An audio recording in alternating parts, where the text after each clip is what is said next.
What's going on, everybody? Welcome back to another episode of the Engage 8 podcast. I'm your host, Zach, with my two co-hosts, Josh and Mike. Today is March 7th, and we got some interesting news for you today. We're going to go over some guys who were franchise tagged, some surprising cuts, and guys who actually got extended within the recent couple days. We're also going to go over our division recaps. It's going to be our second time doing that. We're going to go over the AFC and NFC South. And Josh, you want to get us started with our first segment? I will. Our first segment, the Hashmark segment here. We're going to talk about some headlines over the past week or so with a lot of cuts that were made, a lot of franchise tags, some extensions. First, we'll start with a lot of the tags. Michael Pittman, Brian Burns, Winfield, Josh Allen, the linebacker, not the quarterback, L'Jarius Sneed, and Jalen Johnson, who ended up getting an extension a couple hours ago. As far as the cuts, the Chargers cut Eric Kendricks, the Dolphins cut Jerome Baker, Broncos cut Simmons and Russell Wilson, who Russell Wilson apparently is getting some interest from Pittsburgh to maybe be their quarterback to step in. Would be an interesting fit there. Eagles cut Avonte Maddox. The Bills cut Poyer and White, and they're going to lose Hyde, so they're losing three guys in their secondary who are huge for them. I'm pretty concerned about the Bills going forward, but we'll talk about that a little later. And the Seahawks cut Jamal Adams and Quandre Diggs.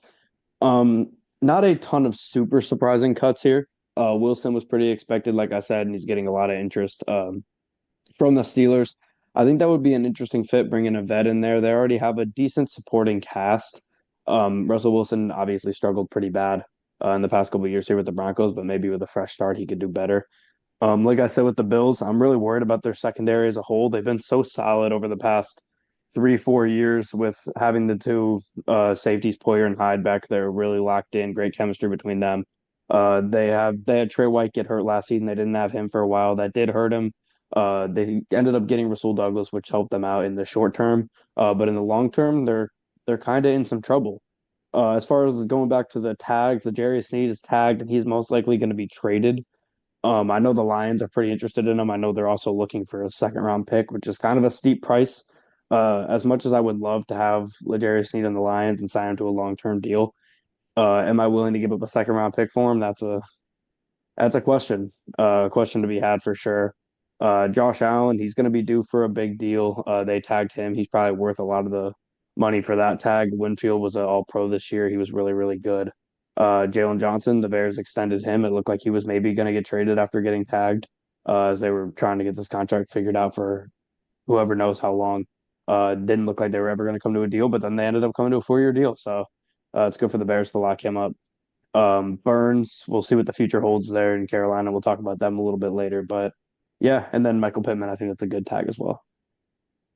Yeah, honestly, I don't see any surprise tags at all. Maybe a little bit of Brian Burns, especially with how Carolina, they've been having a lot of issues with their future and a lot of coach turnover and all that. But one guy I'm really excited to see get tagged and extended, Jalen Johnson of my Chicago Bears. I believe it was a 4-year, $76 million deal, so 19 million AAV. I am a huge fan of that. It's actually less than the franchise tag itself, so that was huge in my book. And the fact that it's very front loaded, so that kind of points towards getting a rookie quarterback, maybe hinting at Caleb Williams and the fact that Fields might be getting moved soon. We don't know all the answers just yet, but that's what the signs are kind of pointing to. So I'm glad they got a nice cornerstone defensive back locked in there. L'Jarius Sneed, like you were saying, Josh, if I were you guys, I'd give up a second round pick if that's the asking price. He's a very good corner, probably top 5, 6, maybe 7 in the league.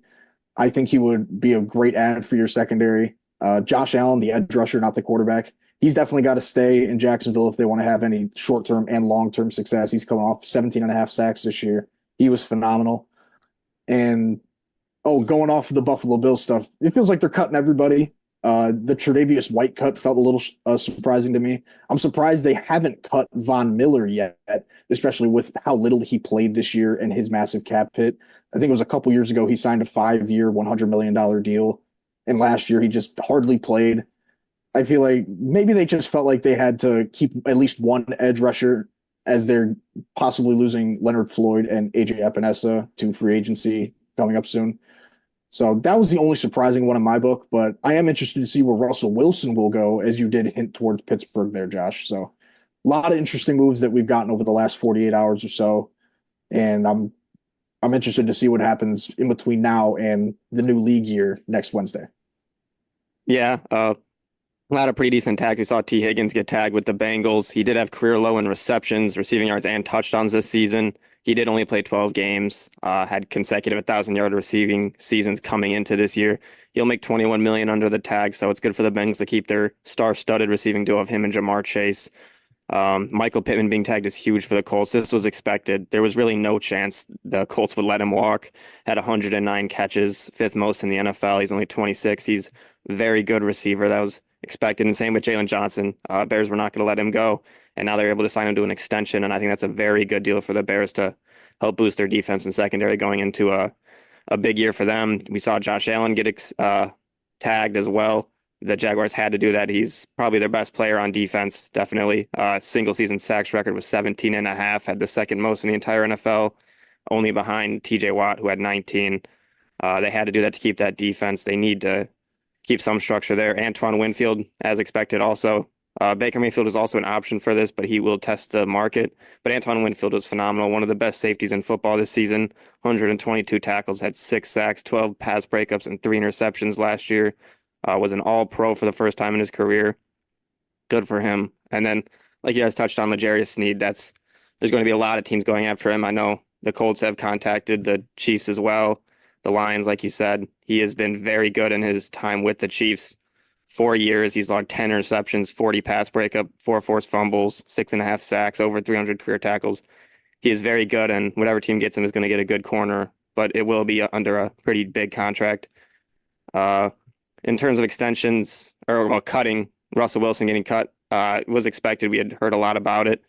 That whole situation is still just so crazy to me. We saw the story come out that the reason we kept seeing Sean Payton yelling at him almost every week was possibly because if Russell Wilson retaliated at all, they could have cut him with under some sort of clause that would have lost him millions of dollars. So that's just the whole situation is crazy. We saw Mike Evans get extended, well-deserved. He's one of the best receivers in football over the past 10, how many years, continues to turn out 1,000-yard years. One of the best receivers this generation. He's flies a little under the radar, but he is phenomenal. And then the Bills. You really could see this coming there in a very bad cap situation. They're going to really have no secondary now at this point. It's going to be interesting to see how they're able to fix this. In terms of the trade they made with the Chiefs for Patrick Mahomes a couple years ago, where they traded Patrick Mahomes, the pick that was used to take Patrick Mahomes for like 4 other picks. I think Deion Dawkins is now the only one left with Tremaine Edmonds and others leaving. So Bill's got a lot of work to do, but they still got Josh Allen at quarterback, so I think they'll be fine. Yeah, a couple more signings here. We had Dalton Schultz signing a 3-year deal. He had a great year with the Texans this year. We'll be talking about the Texans at our recap here in a little bit. A well-deserving extension for him. He's a great piece of that offense. The Lions signed Emmanuel Mosley to another 1-year deal. They signed him off a torn ACL to a 1-year deal last season. He tears his other ACL in his first game back this year, and they signed him to another 1-year deal this spring. So we'll see how that goes. Although it's scary to sign anybody who just had back-to-back torn ACLs and has played a few downs of football in the past 2 years now, or will be going up to the 2024-2025 season. But at the end of the day, it's a 1-year deal. If it doesn't work out, you lose him next year. It's not that big of a deal. And if it does work out, because he is a pretty talented cornerback, I think he would have made this Lions defense a lot better had he not gotten hurt this season. I think it's worth it to make that deal. And then the last one here, Honey Badger, Tyrann Mathieu signs another 2-year deal with the Saints. So we'll be sticking with them. Saints, another team we will be talking about in a little bit here. But the Saints are just maintaining their mid roster, I should say. And they're not going to get any worse or any better, it seems, this offseason. Yeah, I mean, based off that, not based off of, but going off your Saints point, they just seem like such a weirdly run organization. Me and a buddy of mine, we were having lunch today, and we were talking about how Ryan Pace with the Bears, he came from the Saints, and it kind of makes sense with the parallels on the poor money management and just not looking towards the future too much and giving very large contracts in terms of guaranteed money and per year just to average players at best. So it's just nice to see consistency at least. I don't think Honey Badger is worth that big of an extension maybe a little bit less, but I mean, he did have like 4 picks for him last year. I think, a pick six against the Patriots, but he's been all right. But something I did want to touch on last round, but kind of forgot. Mike Evans definitely deserved that extension. I believe it was 2 years, $52 million. I don't know the exact guarantees, but very much deserved it. I think he was tied for first in the league in touchdowns. Or receiving touchdowns. He was great. He was a big part of why Baker kind of had a lot of success and will deserve a larger contract than he was currently playing on as well. And yeah, we'll get to the Buccaneers later, but those are kind of my thoughts on that. Yeah, one more tag. I don't know if we mentioned Justin Matabuke had 56 combined tackles for the Ravens, 33 QB hits, 12 tackles for loss. His 33 QB hits and 13 sacks was first among all defensive tackles, so it's big for the Ravens to keep that big centerpiece of their defense intact. And then I didn't talk about Brian Burns. Panthers were kind of forced into this situation. This team is just so poorly run right now that it almost looked like he was going to walk for a second there, but he is going to stay with them. They're just in such a rough spot. It's hard to see where they'll go. Dalton Schultz, that's a nice signing for the Texans to keep him around for CJ Stroud. Nice to keep consistent weapons for your young quarterback, not a revolving door. If they can add a weapon to tank Dell, Nico Collins, and Dalton Schultz, that offense will be very scary. Their offensive line was pretty solid last season. They could also use a running back, but Devin Singletary was all right. But yeah. All right, we'll then move on to our AFC and NFC South recaps, starting with the Tennessee Titans. Last year, 2023, they finished 7-10. This year, 2024, they finished 6-11. They fired coach Mike Vrabel this offseason following a brutal season for them. They're in a bad QB spot, and they were all season, but they put themselves in this quarterback spot. You have Tannehill, who's your guy that you've been sticking with. You go draft Malik Willis 2 years ago, a guy that was possibly going to go in the first round, falls away, all the way to the third round. You take him there. He's maybe the quarterback of the future. Then the next year you roll around, you take another quarterback who could have been in the first round, who also falls, and Will Levis. You take him, and now you have three quarterbacks that you don't know who's better than who, and you don't know what to do with them, all on different timelines. You put in Levis halfway through, and he showed some promise with a bad O-line. He's not afraid to take some chances. He has a really good arm. We knew that. Fairly accurate at times this season, sometimes not, but he was under pressure basically his entire rookie season. Levis has the physical traits, I think, but he just is going to need to polish his game. And when he's constantly being chased by linebackers and defensive linemen, it's going to be almost impossible for him to polish that game. So he's in a really tough situation. I wish he was in a better spot. Maybe if he would have gotten taken by, say, the Colts earlier on in that draft, maybe he would be in a better spot and would look a lot better. But instead, he falls to a team that's in a tough spot. They're going to be losing Derrick Henry this offseason, which sucks for them. And they're going to have a pretty rough roster overall next season. I'm very low on them going into next year. I feel bad for Levis because he's not going to have a better situation next year than he did this year. He's just going to have to get better over the summer and figure out a way to make himself look good, surrounded by this tough team overall with a new head coach in Callahan. But yeah, I'm just really worried about this Titans team going forward. This was a big letdown year. Not that anybody expected them to be phenomenal, but to go out there, you lose a guy who you thought was if you told anybody before the season it would end with Vrabel being fired, I don't think they'd believe you. And they just had the only season that they could have had where he gets fired, which is just a lot of QB dysfunction and a lot of underwhelming play for them. Yeah, the team as a whole, they didn't really have a single consistent contributor throughout the entire year. Derrick Henry, he was up and down. D-Hop, he was all right, but his production was kind of just butchered by the multiple quarterbacks and just the subpar quarterback play from them as well. Tannehill himself was bad. Levis, he showed some flashes, especially in that Miami game. He made a lot of big time throws, but a lot of inconsistencies, but he could turn into something nice in the coming years. The defense was all right at best. They weren't anything special. But with the rest of this division being what seems to be on the rise, they got to either find a way to keep up or just tear everything down, start with the foundation, and just build back all the way up and try and contend in a few years at least. Yeah, obviously not the season the Titans wanted to have. Extremely disappointing. Their offensive line was atrocious, one of the worst. They needed to get a left tackle in there, and it was unfortunate that Skoronski wasn't the left tackle of the future for them, but I think he'll be a pretty good left guard for them. I think that that's going to be important to find that left tackle. Like I did it in the mock draft last week, I think they're going to go with Joe Alt to help protect Will Levis's blind side. They gave up 64 sacks last year.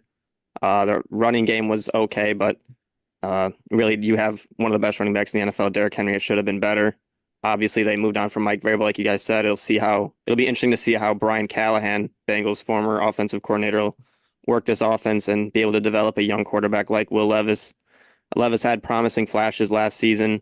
Uh, he was kind of taking too many big hits and it started to carry on throughout the year. But he showed some really nice arm talent. He's got to take the checkdowns more. And like I said, just try to stay out of harm's way. It'll look like this will finally be the season where they move on from Derrick Henry, one of the greats there in Tennessee for a long time, one of the best running backs in the NFL still. But I think the future is bright with Tyjae Spears. He looked very good in his limited time last year, and it'll be interesting to see how he does at RB1. But defensively, their secondary was also awful. Linebackers struggled. Aziz Al-Shaair was nice, but Christian Fulton as cornerback one was not the answer for them. They got a lot of holes, so it'll be interesting to see how they're able to fix them. I don't think they have any quick answers, though. Moving on here to the Jacksonville Jaguars. They were 9-8 in 2023, 9-8 once again in 2024.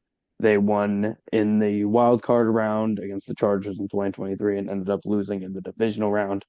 That season, this year, they missed the playoffs. Trevor Lawrence played worse this season than he did last year, despite having better weapons and a better situation around him. The defense had a surprisingly great effort in the first half of the season. We were talking about it every week about how they look great. Despite not having a ton of talent, they were completely overplaying their expectations and keeping the Jags in it for many games. And I believe they started 6-2 this season when that defense was playing great. But then they struggled really, really badly after that halfway point and gave up a lot of points going on for the rest of the season. And that was around the same time that Trevor Lawrence started to get banged up and had an injury here and an injury there and was just playing through it for a while. So it was a lot of bad things all happening at once for them that just collapsed and tanked the season for them. Disappointing season though, after a great year last year. When you have he was a first year quarterback last year, right? He was a rookie. Who was? Second year, Trevor Lawrence. That was the second year last This year. year, this year was his third year. Yeah. Man, time is flying, man. So when you have a young quarterback like him in his second year and he goes to the divisional round and plays great, and you guys have a great second half of the season, you got to expect him to get better and the team to get better overall and for them to have a great season this year. Not saying quarterback situation, but it would be the same thing if the Lions came out this year and threw out a dud and didn't make the playoffs after the way they finished last season. But that's what the Jags did, and it was pretty disappointing overall. They had some bad losses down the stretch to the Bengals. They lost to the Titans. I know that Bengals game's when Trevor Lawrence got hurt, but still. They're gonna return a very similar roster next season. At the end of the day, they're just gonna need to have a better T-Law, and this offense is gonna have to be better overall because their defense isn't super talented. Maybe they'll be able to keep them in some games. We've seen they can play great for stretches, but at the end of the day, this team's gonna go as far as Trevor Lawrence can take them. I completely agree. And I mean, Trevor Lawrence, he didn't take that superstar leap that we really expected him to take, especially after that 27-0 comeback in the wild card round last year and kind of going toe to toe with Mahomes until he got hurt in the divisional round as well. I mean, Mahomes got hurt, not Trevor Lawrence, but Mahomes got better for some reason. But ETN, he started out really hot, but kind of fizzled out towards the end of the season, which is ironically parallel to the team performance. And Ridley, I think the trade at the deadline last year, I think it was worth it to just take a chance, take a flyer on a guy that he was probably just going to get cut anyways or just let walk. But he's probably the most inconsistent player I've watched throughout the entire year. That may be a little dramatic, but I mean, week one, he was absolutely dominant, looked like he was going to be a weapon for Trevor Lawrence for the next 3, 4, 5 years. And then he went like dormant for 5 weeks. Then he was dominant for a game or two. Then he went dormant again. It just felt like it was an endless cycle of him just having one, maybe two good games, and then just going silent for a month.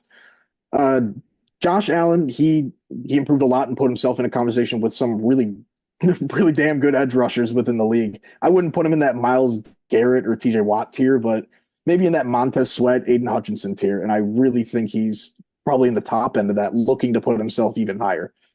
Foyesade Oluokun really turned into a star. He's really found a home here in Jacksonville after just being let walk by Atlanta a few years ago. I think he had almost 180 total tackles this year, which was absolutely absurd. Yeah, obviously, just like the Titans, extremely disappointing season for the Jags. The two teams that had maybe the biggest collapses this year are in the NFC, the Eagles had a massive collapse, and here the Jaguars had a big collapse as well. Trevor Lawrence, they continued to send him out there. He got injured in that Bengals game, on a bad ankle.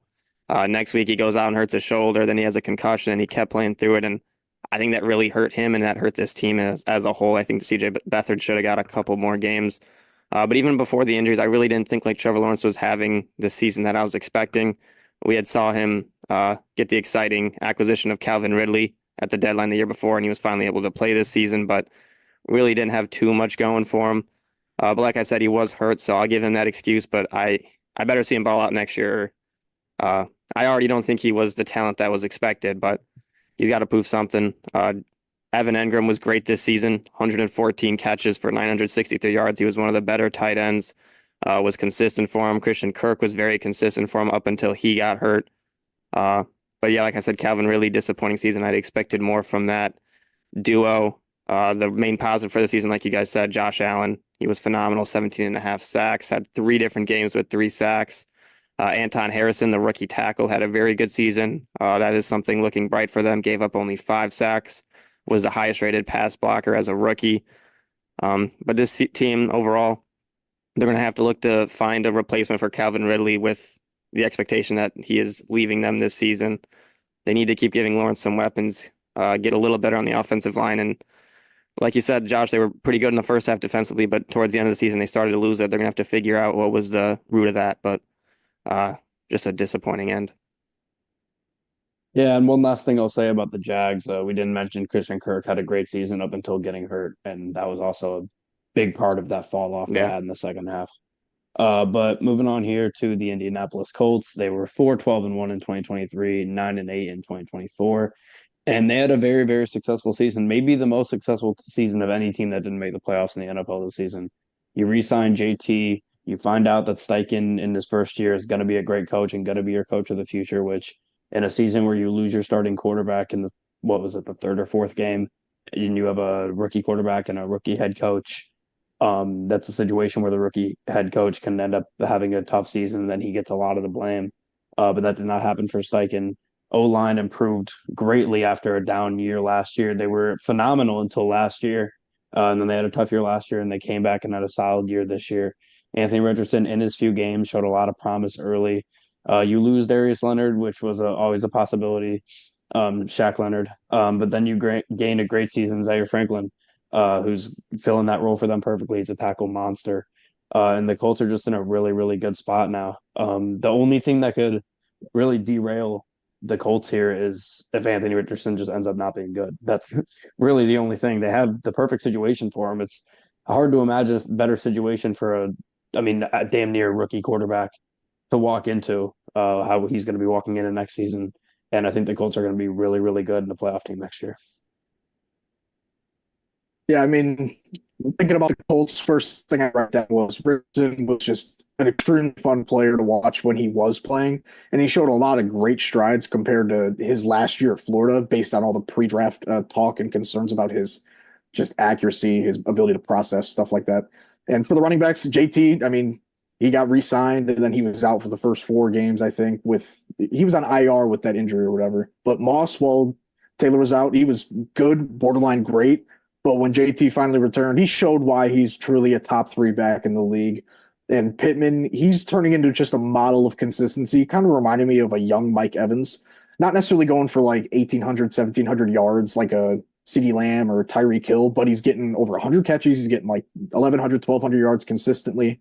He's just moving the chains. He's being a really, really good receiver. Borderline top 10. Easily top 15. He's been phenomenal the past couple years and will be huge for Anthony Richardson for years to come. Josh Downs was better than I personally expected as a rookie. He played that slot position really well. Matt Gay, he was pretty good. He had a couple games where he made some clutch kicks. And the big shock defensively for me was the massive regression and then the eventual release of Shaq Leonard.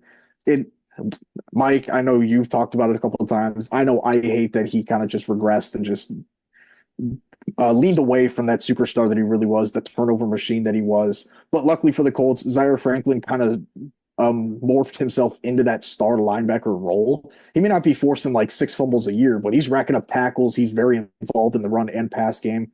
He's a very talented individual. Steichen was excellent in his first year as a head coach. He was a coach of the year candidate, and I think he probably could have been top 2 or even won it if they made the playoffs. And for the Colts in general, things are looking up for them 100%. Yeah, this season was a massive step in the right direction for the Colts going into the season. Like you guys said, they were 4-12-1 in 2022. They have a first-year coach, the third youngest roster, a rookie quarterback, one of the top 5 youngest starting quarterbacks in NFL history with Anthony Richardson, and their offensive line had played horrendous the prior year. And before the season started, nothing was looking good for them at all. Their cornerback one, Isaiah Rodgers, or cornerback two, was suspended the entire season for gambling. He was ended up getting cut. JT missed the first 4 weeks with a questionable ankle injury slash contract dispute that lasted most of the offseason. Massive distraction.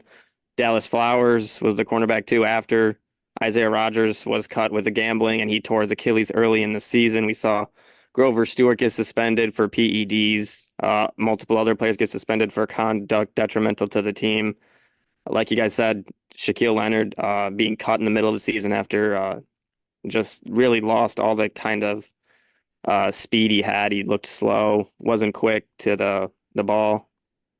Jim Irsay had some health issues, and really it just didn't seem like much was going to go right for them at all. Like you guys said, Anthony Richardson, he would deal with injuries early in the season and then would end up tearing his AC joint, season-ending injury. And with all that, they still managed to finish 9-8.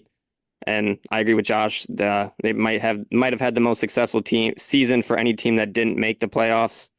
Where maybe a Tyler Goodson catch away from making the playoffs. Kenny Moore, he was very good this season after being rough last season. It was nice to see him. Same with Julian Blackmon in the secondary. But really, the offensive line's improvement from 2022 was the main factor for this team. Ryan Kelly was fantastic. Quentin Nelson was able to get back to that elite play he had. Braden Smith was great when he was healthy. Bernard Ryman had a very good step forward in his development at left tackle. A lot of things went bad for this team, but there was a lot of things that went right. Michael Pittman as well, like you guys said, over 1,100 yards. He was great. This team was missing Jelani Woods all season, a very good tight end that I think will be a stud next season. And I'm just so excited for when Anthony Richardson is able to come back and seeing Shane Steichen be able to scheme up that run game. Gardner Minshew had a great season as a backup, one of the better seasons as a backup in the NFL. Was able to bring him to a 9-8 record. It'll be interesting to see if the Colts decide to bring him back or if they go in a different direction. I think this team is going to be very good in the future.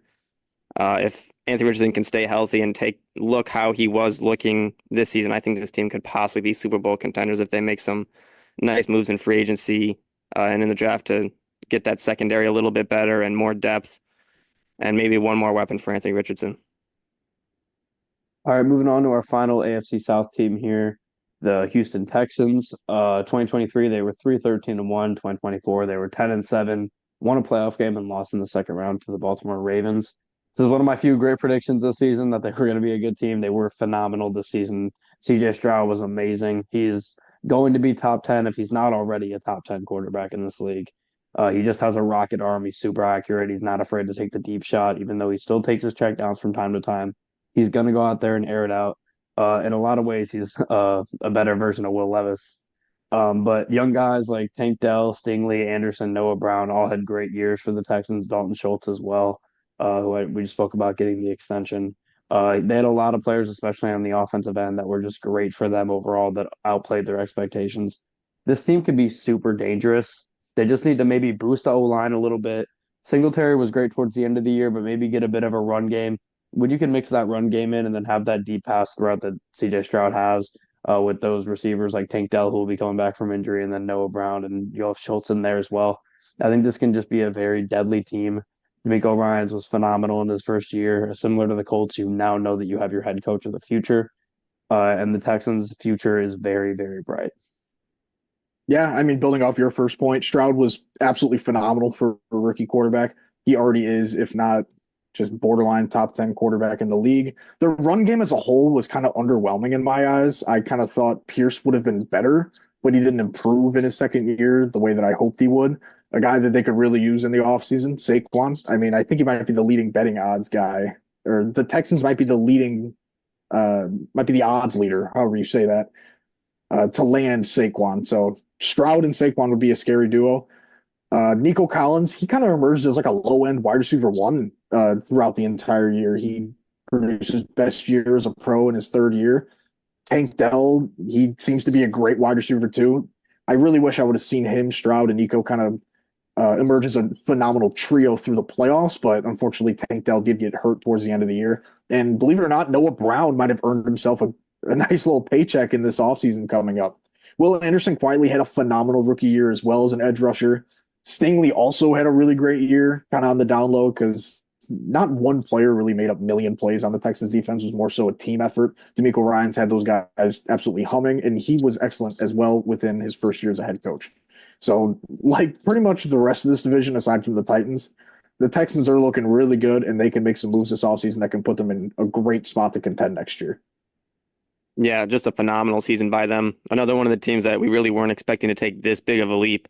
They won the season finale against the Colts to clinch a playoff opportunity. Were able to knock off the Browns in the wild card round, a team that was hot going into the playoffs.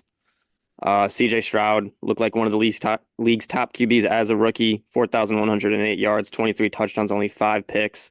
He was better than most people could have imagined. He was by far the rookie of the year this season, was the best rookie quarterback this season. Nico Collins and Tank Dell, like you guys said, really showed that they were a pretty good wide receiver duo. It'll be interesting to see if they're going to bring in one more receiver, if they'll stick with those two. Dalton Schultz was a very solid, just tight end to get the ball to in some short yardage or third down situations. Devin Singletary was surprisingly good for them in the second half of the season. Had one of, if not his best season as a professional. I was really excited to see Dameon Pierce like you, Zach, and really did not work out for them. And like the Jets last year, they were able to sweep the offensive rookie of the year and the defensive rookie of the year with Will Anderson Jr. He had a very nice rookie season, kind of flew under the radar for most of the season, but the defense was much improved from last year. With Will Anderson, D'Amico Ryans is a phenomenal head coach, was able to build a very good culture, it seems. Stingley was good. Jalen Petrie was here and there, but this team is in a very good spot, a projected $71.5 million salary cap to go into the offseason with on top of this team that they already have. So it'll be very interesting to see what moves they make, and this team could be very good for years to come. All right, moving on here to the NFC South. The Carolina Panthers. In 2023, they were 7-10. In 2024, they were 2-15. They fired Frank Reich mid-season. Very disappointing season from Bryce Young overall. He had virtually no offense as a team. They were punting for most of the season. It felt like every time you saw them on red zone, they were punting, or every time you saw them in game, they were punting because they never were on red zone. But the pass defense was surprisingly good this season. There was a point late in the season, I don't know what they finished as, where they were third in pass yards per game. So their pass defense was the one bright spot for them, despite having a lot of defensive injuries that just killed them overall. Having the worst team in the NFL by far and not having your first round pick is really tough. Puts the Bears in a great scenario that otherwise they would be in that purgatory that they've been in for a long time, had they not had this pick. But as another team, we speak about these teams that are in very bad spots going towards next season. And I might maybe we'll do it on one of the future episodes, or I'll make a TikTok of maybe my 5 worst teams going into next season, but they're in there for sure with the Giants that I spoke about last pod. But they're going to need Canales, their new head coach, and Bryce Young to cook next season, because if Bryce Young has another rough year, then I don't even know what you do. Yeah, I mean, like you mentioned, no first round pick after a year being the worst team in the league, going to my Chicago Bears, basically lucking into Caleb Williams, or at least the right to draft or trade the pick that will be Caleb Williams. But now to the team, the run game, they really just sucked. Sanders and Hubbard were not good. The O-line just didn't provide a lot of blocking or pass protection for the pass game as well. They were subpar. They really became one-dimensional because they went down really early and they just weren't able to run the ball and stay in games very well. You can't even fully evaluate Bryce Young based off this year because of how bad of a situation he was put in. The defense had some bright spots, though, like J.C. Horn when he was healthy, Brian Burns, and Derek Brown, who was clogged up the middle on some solid run stops. They had a mid-year coaching change. They fired Frank Reich. And this team, just in general, is royally screwed over for the next couple years at least, especially with having a rookie quarterback last year who just, you couldn't really evaluate him, and no first-round pick. So you gotta have to just make chicken salad out of chicken shit for the next year or two with free agency, with the draft. You got to hit a lot of home runs in your later round picks in order to really just try and stay relatively competitive in your own division, not even in the league. Yeah, Frank Reich is a coach that has now been fired back-to-back regular seasons during the season. Very impressive to do. Bryce Young, very disappointing rookie season. Had a game late in the season where he showed flashes of what he can be, and then I think he responded with that game with 2 straight times being shut out. Finished the season with 2,877 receiving yards, 11 touchdowns, 10 picks, only a 33.4 QB rating. Disappointing season. This offense as a whole just wasn't good. Didn't have a run game. Miles Sanders only 432 yards and a touchdown. Chuba Hubbard was better. He almost had 1,000 yards, but Adam Thielen was really the only weapon that Bryce Young could find consistently. 1,269 receiving yards, 11 touchdowns. Hayden Hurst was okay, but he had struggles with concussions for most of the season. This team just has a lot of work to do to build around Bryce Young. They have to work on the offensive line, but at the same time, you have to get Bryce Young weapons to throw to, and it's going to be hard to work on both of that in the same offseason, especially when you don't have your own first-round pick that would have been first overall. I like the hiring of Dave Canales. I think that's big. We've seen him back-to-back years with Geno Smith and then Baker Mayfield be able to fix a quarterback that has struggled throughout his career. Bryce Young is going to have to take a step forward next year. He unfortunately doesn't have the weapons that those two quarterbacks had or the offensive line. So not a lot to look forward to if you're a Panthers fan. Hopefully you get Bryce Young some I don't even know what to do because you have to do a lot. And then the defense is at least in a better spot than the offense. But you got a lot of work to do to help Bryce Young. Yep. Moving on here to the Atlanta Falcons. They were 7-10 in 2023, 7-10 once again in 2024. This is a team I was super excited about if Ritter could be competent because they have so much talent and skill positions on offense and defense. But Ritter could not be competent. Turned the ball over a lot this season, a lot in the red zone, struggled fumbling, struggled throwing picks. It was a tough year for him. They fired Arthur Smith and hired Raheem Morris. I really like that hire. He's a defensive-minded head coach. I think they're going to go defense in the first round, like I spoke about last pod. But I like that hire for them overall. I think that's going to lead to some wins for them. This team is exactly where they are if we had this conversation last March. They're still a quarterback away, like they were last year, but they're going to get their quarterback, it seems, this year, whether it's Justin Fields or whether they take a guy, whether they maybe trade up and try to get Jaden Daniels or Drake May, or maybe even shoot for the stars and try to get number one, try to get Caleb Williams. But they're going to have to get a quarterback overall. They can't just settle for rolling out a quarterback who they took in a late round and trying to get him to succeed. That's just not going to work. It's not a good strategy when you have all this talent around them. They built their team perfectly where you just need a quarterback. Now it's time to get that competent quarterback in before you start losing those players around them. If they didn't lose Grady Jarrett, they maybe could have made the playoffs this year. Probably would have made the playoffs, honestly. Lost some tough games late. We're definitely in a position to win the division towards the last 5-6 weeks of the season, but then choked it away a little bit. If they go get Justin Fields, which is a high possibility, it seems like that's the most likely option right now. I think that's a good get for him. You're going to surround Justin Fields with a ton of talent, a great O-line. Not going to have to force him to be a pseudo running back at all. Just have him do what he has to do. He's still dynamic. He's still a good athlete. Is he going to miss a ton of throws? Yes, but at least he's going to have a lot of guys that can bail him out. This is a very talented team with a bright future, and I still, even though they were 7-10 this season, and I was high on them going into the season, I still am high on the Falcons. I still think they can be really good next year. Yeah, this is kind of where the NFC South got kind of fun for the majority of the year. Bijan, Pitts, Drake London, they were a really fun trio to watch when they actually got the football. But Ritter and Heineke for a little bit, they just were not good enough for a majority of the year. Younghoe Koo, he was a top 5 kicker in the league. He has been for a little while now. He's been great from distance, great from up short. PATs, he's been pretty consistent too. Jesse Bates, I know you talked about it a lot in our division previews before the season, Josh, but Jesse Bates was a great free agent signing last offseason and should anchor this secondary for multiple years to come. And kind of alluding to my mock draft 1.0 that we did, was it last week or the week before? I don't remember. But if they go out and get a guy like Dallas Turner at pick 8, they could have really used an above average edge rusher last year to complement Grady Jarrett and Calais Campbell, where they were both really solid from the interior as pass rushers and run stoppers. Now, kind of going back to your point about the Falcons quarterback situation, Josh, I think the most likely outcome for them is maybe Kirk Cousins. They don't have to give up any crazy draft capital for him. If he hits the open market, I mean, you definitely know what you're getting in him rather than someone who has or has not hit their ceiling in Justin Fields and does have limits as a passer.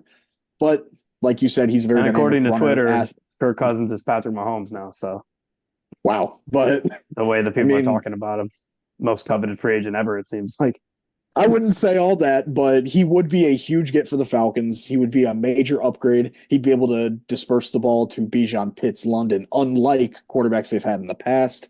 And with their new system, they're probably going to run with Raheem Morris as head coach. They will probably use Bijan, Pitts, London, each of their last 3 first-round picks, a lot more than what they have been used in the past.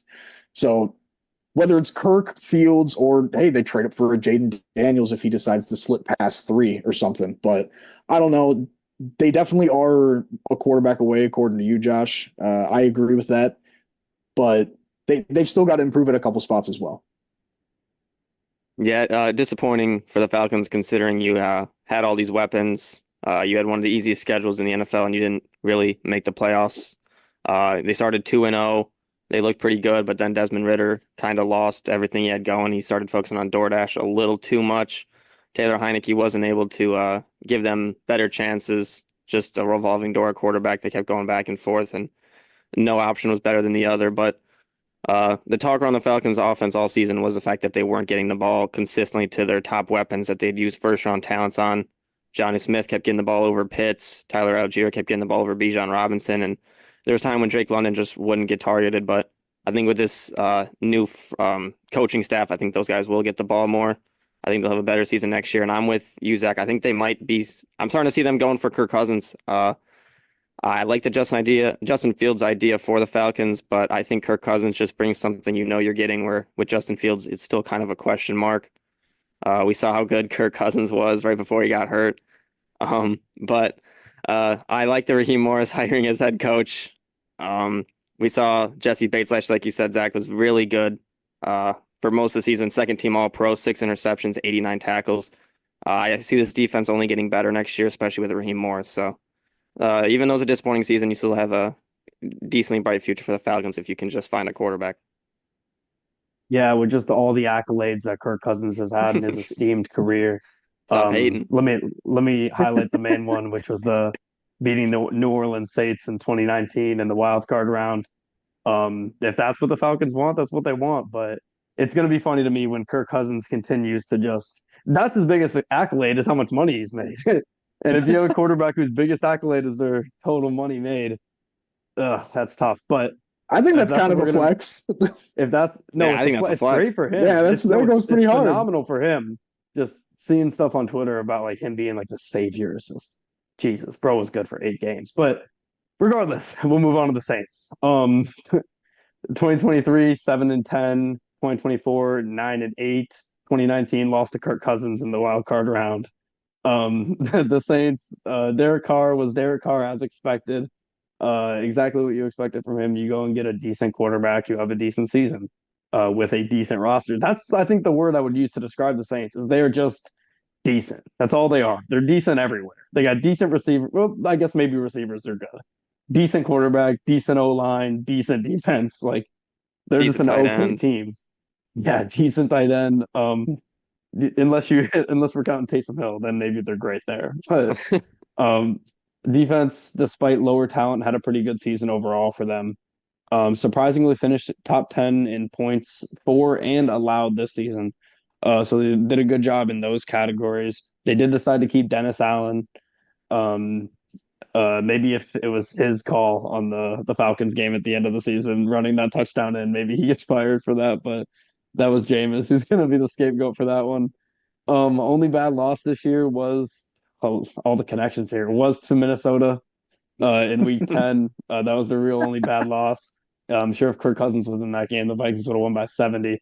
But overall, a middle of the pack team that had a slight improvement with a better quarterback this season. And the Saints are just overall just a really boring team to talk about. I mean, I'm not going to use decent the way that you did, but the one that I see recurring in my notes here is meh. I mean, Carr was meh. Kamara in the run game was meh. Olave was fine, but Thomas just didn't stay healthy, so he's a meh. Rashid Shaheed was cool and fun at times. He was a good deep threat that could take the top off of defense. The Saints defense, they're getting old, but they were still kicking at times. You had times where the Honey Badger would come in, make a crazy play that you've seen him make a bunch of times in his prime.